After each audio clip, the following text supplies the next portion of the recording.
Ladakh autonomous हिल development council Kargil के इंतखाबात के नताइज मंजर आम पे आने के बाद ही नेशनल कॉन्फ्रेंस ने जहां वहां पे बरतरी हासिल की, वही आज नेशनल कॉन्फ्रेंस के यहां जम्मू हेडक्वार्टर पर इस वक्त जश्न का माहौल है। और यहां पे आप देख सकते हैं कि किस तरह से जश्न मनाया जा रहा है। नेशनल कॉन्फ्रेंस मुकी गई, ये उनको लद्दाख के लोगों ने बता दिया है कि नेशनल कॉन्फ्रेंस आज भी जम्मू कश्मीर के लोगों के दिलों में बसती है। ये बीजेपी के लिए एक मैसेज है, लद्दाख एक झांकी है, जम्मू कश्मीर अभी बाकी है। ये आने वाला टाइम नेशनल कॉन्फ्रेंस का होगा, क्योंकि अब जो जवाब सेंट्रल गवर्नमेंट को, ये बीजेपी के लोगों को 370 तोड़ने के बाद ये पहला तमाचा जो सेंट्रल गवर्नमेंट के मुंह पर जो मारा है लद्दाख की जनता ने, अब यही तमाचा एक दूसरे गाल पर होगा जो जम्मू कश्मीर के लोग मारेंगे। हमारी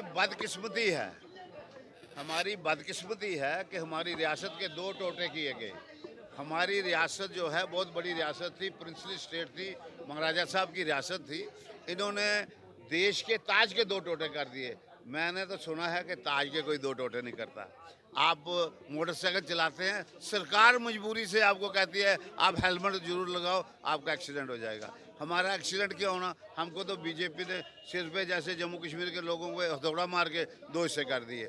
इस चीज़ का जवाब जो आप कह रहे हैं, ये लोगों का जवाब है कि हम यूटी नहीं मानते। ये लोगों का जवाब है कि आप हमारी मुश्किलात को बढ़ा रहे हो, कम नहीं कर रहे।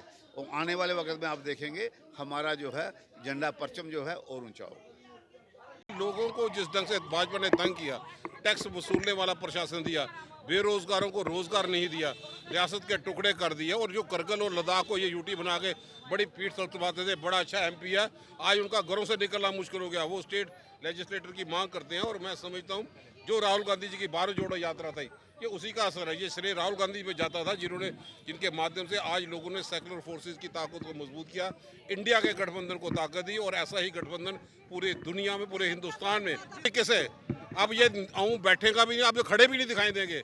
मैं समझता हूँ लोग आज घरों से बाहर निकल गए, लोगों के सामने फेस टू फेस ये बात नहीं कर सकते। अब इनका आंकड़ा गया, और उस वक्त जब प्राइम मिनिस्टर हाउस में भी जम्मू कश्मीर का एमपी बैठा हो तो हालत 2 सीटें आ गई। अगर वह भी नहीं बैठा होगा तो आप अंदाज़ा लो कहाँ पे बोले। आप जम्मू कश्मीर के अवाम, उनको मरहम पट्टी चाहिए, वो तभी होगी जब रियासत का दर्जा वापस देंगे। हर एक साथी हमारे लोकल अफसरों को पूरी ताकत यहाँ पे देंगे, गरीब अवाम के हक की रखवाली करेंगे, युवाओं को रोज़गार देने की बात करेंगे। वो जद्दोजहद हमारी जारी रहेगी। जनाब अभी तो धरना हुआ नहीं, तो ये रिजल्ट आ गया। कल धरना यहाँ पे होगा, भाजपा दूर तक कहीं दिखाई नहीं देगी, और पीसफुल धरना है। पहली मर्तबा लद्दाख में ऑटोनॉमस हिल डेवलपमेंट काउंसिल के इंतखाबात के हुए, जिसमें नेशनल कॉन्फ्रेंस ने 12 सीटें हासिल की, और वहां पे भारतीय जनता पार्टी को सिर्फ 2 सीटें हासिल हुई। इटी बर्तोर्दू के लिए जम्मू से मैं मोहम्मद अशरफ।